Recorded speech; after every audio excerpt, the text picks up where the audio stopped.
Hello बच्चों, let's read this question. And the question is, which of the following change at equilibrium will shift reaction in backward direction? Backward कब जाएगी? Equation आपके सामने ये दी हुई है. तो बच्चों अगर मैं इसके की कॉन्सेप्ट की बात करूँ, फिर एक एक ऑप्शन पे डिस्कस करते हैं. की कॉन्सेप्ट तो वो हो जाएगा बच्चों ले चैटलियर प्रिंसिपल, जिसमें वेरियस इफ़ेक्ट होते हैं और उन सब के बारे में यहाँ पे हमको देखना है. सबसे पहले आप देखिए कि पहले ऑप्शन में लिखा है एडिशन ऑफ वाटर. आपको दो बातें ध्यान रखनी है कि क्या चेंजेस लाए जा रहे हैं और रिएक्शन को किधर ले जाना है, बैकवर्ड.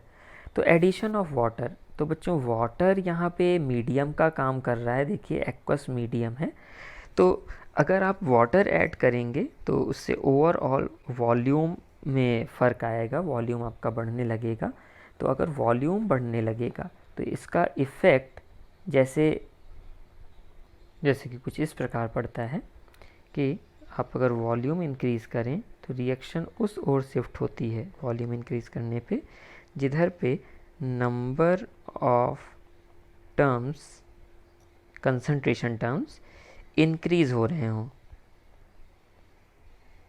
तो आप देखें कि यहाँ पे रिएक्टेंट साइड पे दो टर्म्स हैं और प्रोडक्ट साइड पे सिर्फ एक ही है. तो बैकवर्ड डायरेक्शन में ये रिएक्शन शिफ्ट होने लगेगी. तो पहला ऑप्शन आपका करेक्ट है कि एडिशन ऑफ वाटर में बैकवर्ड डायरेक्शन जाएगी. अब दूसरे ऑप्शन के ऊपर देखें, ध्यान दें कि addition of KOH aqueous and FeOH का whole thrice is insoluble in water. ये एक ब्रैकेट में आपके लिए चीज़ दी हुई है, FeOH का whole thrice is insoluble in water. तो यहाँ पे इन्होंने KOH ऐड करवाया है बच्चों, और ये भी बता दिया है कि FeOH का होल थ्राइस इनसॉल्युबल होता है. तो ऐसा वो क्यों बताना चाह रहे हैं कि जब आप Fe+3 के साथ KOH को ऐड करेंगे तो वो FeOH का होल थ्राइस का प्रिसिपिटेट बनाएगा, और अगर इसका प्रिसिपिटेट बनाएगा तो Fe का कंसंट्रेशन डिक्रीज़ करने लगेगा.